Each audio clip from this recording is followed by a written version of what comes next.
సాధారణంగా మన దేశంలో విడాకులు తీసుకున్న తర్వాత భార్యకు భరణం ఇవ్వడం ఒక చట్టపరమైన నిబంధన. ఈ చట్టం అసలు ఉద్దేశం ఏంటంటే ఓ మహిళ తన జీవితాన్ని గౌరవంగా కొనసాగించేందుకు, ఆమెకు కనీస ఆర్థిక భద్రత కల్పించేందుకు ఈ చట్టం ఉపయోగపడుతుంది. భర్తతో విడిపోయిన తర్వాత ఆమెకు ఆధారం లేకపోతే జీవనోపాధి కోసం కష్టాలు రాకూడదు అనే ఉద్దేశంతో ఈ చట్టం అమలులోకి వచ్చింది. అయితే ఇప్పుడు ఈ మంచి చట్టాన్ని కొంతమంది మహిళలు తప్పుదో పట్టిస్తున్నారు అని చెప్పక తప్పదు. అయితే భరణం పేరుతో డబ్బు సంపాదించే సాధనంగా ఈ చట్టాన్ని ఉపయోగిస్తున్న వారు కూడా ఉన్నారు.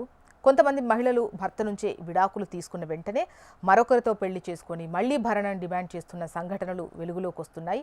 ఇలా 2-3 పెళ్లిళ్లు చేసుకొని ప్రతిసారి భరణం రూపంలో డబ్బులు పొందడం వంటి సంఘటనలు సమాజంలో ఆందోళన కలిగిస్తున్నాయి. ఇలాంటి చర్యల వల్ల అసలు ఆ చట్టం ఉద్దేశం పూర్తిగా వక్రీకరించబడుతోంది. నిజంగా బాధపడుతున్న మహిళలు న్యాయం కోసం పోరాడుతున్నప్పటికీ కొంతమంది ఈ చట్టాన్ని స్వార్థ ప్రయోజనాల కోసం వాడుకోవడం వల్ల మొత్తం వ్యవస్థపై ప్రజల్లో అపనమ్మకం కలిగే ప్రమాదం ఉంది.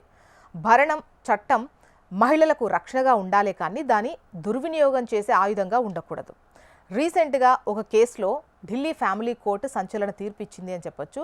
వివరాలు కనుక మనం చూసినట్టయితే ఒక మహిళ తన భర్తను వదిలి విడిగా ఉంటోంది. భర్త వ్యాపారం చేస్తుండగా ఆమె కోర్టులో భరణం కోసం పిటిషన్ వేసింది. అయితే విచారణలో బయటపడ్డ వివరాలు ఒక్కసారి అందరినీ ఆశ్చర్యానికి గురిచేశాయని చెప్పొచ్చు. అసలు ఆ మహిళకే తండ్రి నుంచి వారసత్వంగా వచ్చిన ఇల్లు, స్థలాలు, స్థిరాస్తులు, రెంటల్ ఇన్కమ్ లాంటి వాటి ద్వారా నెలకు కావాల్సినంత ఆదాయం వస్తోంది అని కోర్టు గమనించింది. అదేవిధంగా ఆమెకు బ్యాంకు ఖాతాల్లో పెద్ద మొత్తంలో డిపాజిట్స్ ఉన్నాయని కూడా రికార్డులో తేలింది. ఈ నేపథ్యంలో కోర్టు ఇచ్చినటువంటి తీర్పు సంచలనం అని చెప్పొచ్చు. తమకు సొంతంగా ఆస్తులు, స్థిరమైన ఆదాయం ఉన్న మహిళలు భర్త నుంచి భరణం డిమాండ్ చేయలేరు. భర్తపై అదనపు ఆర్థిక భారం మోపడం సరికాదు. భరణం అనే హక్కు ఆర్థికంగా ఆధారపడే మహిళలకు వర్తిస్తుంది. ఈ తీర్పుతో ఆ మహిళకు భరణం మంజూరు చేయడాన్ని కోర్టు తిరస్కరించింది. దీంతో భార్యకు ఆస్తి ఉంటే భరణం ఇవ్వనవసరం లేదని కోర్టు చెప్పింది.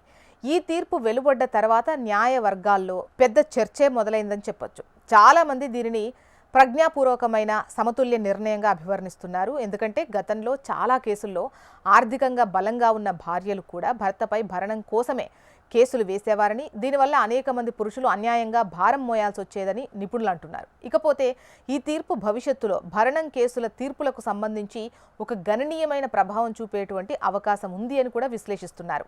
మొత్తానికి భార్యకు ఆస్తి ఉంటే భరణం అవసరం లేదు అనే కోర్టు తీర్పుతో ఒక కొత్త మైలురాయిని సృష్టించిందని చెప్పొచ్చు.